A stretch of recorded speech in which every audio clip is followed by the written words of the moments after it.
Shoals, Arkansas. A name that, for too long, has been associated with decline, division, and despair. We've heard the stories, the closures, the political battles, the tragic struggles with addiction, and the hateful rhetoric that seemed to rip the community apart. It's easy to look at this situation and ask, can this ever be fixed? Is recovery even possible? The simple answer is yes. Shoals is not just a cautionary tale. It's becoming a story of rebirth, driven by tangible projects and powerful grassroots determination. The path forward is difficult, but it's clearly mapped out, centered on building a solid foundation first, and that means infrastructure.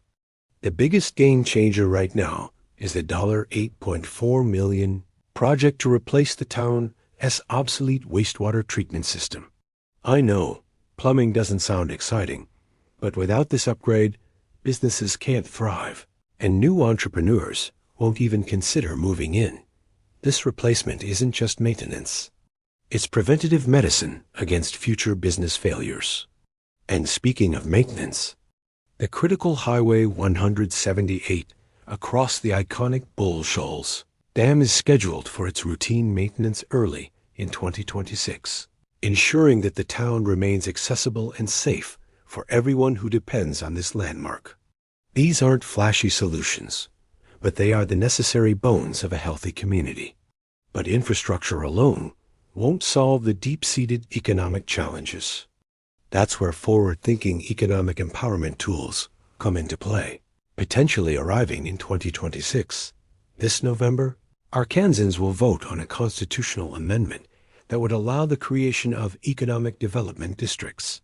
If passed, Shoals could leverage this tool to issue bonds, offer 10-year tax breaks to new businesses, and secure funding needed to clean up blight and truly transform their commercial areas. Alongside this, the Arkansas Division of Rural Services is offering specific grants for 2026 designed to funnel resources directly into small-town community projects, giving Shoals access to much-needed capital for local improvements. This isn't just waiting for help. It's strategically seeking out every opportunity available at the state level to inject life back into the local economy. However, the real change required in Shoals isn't just about dollars and cement. It's about healing the social fabric that has been torn by conflict and hateful rhetoric. We are seeing powerful grassroots unity initiatives taking hold.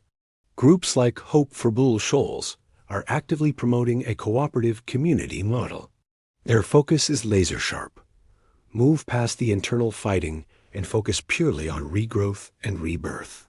They understand that a community needs to unite before it can successfully advocate for itself. And crucially, they are addressing the long-term issue of leadership and bias through youth programs. Statewide initiatives like Our Town for Teens, which resumed in late 2025, are specifically designed to bridge differences, build empathy, and teach young people how to lead in diverse, complex communities.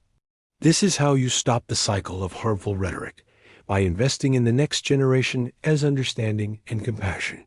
Finally, we have to talk about the crisis of addiction and mental health that has ravaged this region.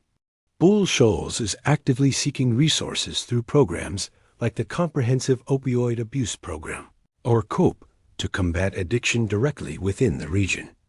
And the Arkansas Department of Human Services is helping residents access Medicaid and the Community Services Block Grant, which funds local organizations dedicated to revitalization, social support, and helping families achieve self-sufficiency.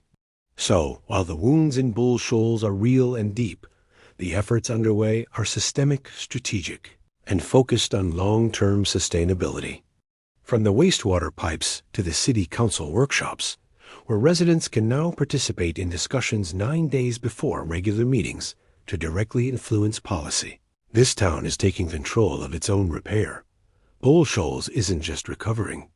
It's redefining itself, built on a strong foundation of infrastructure, economic foresight, and genuine community unity.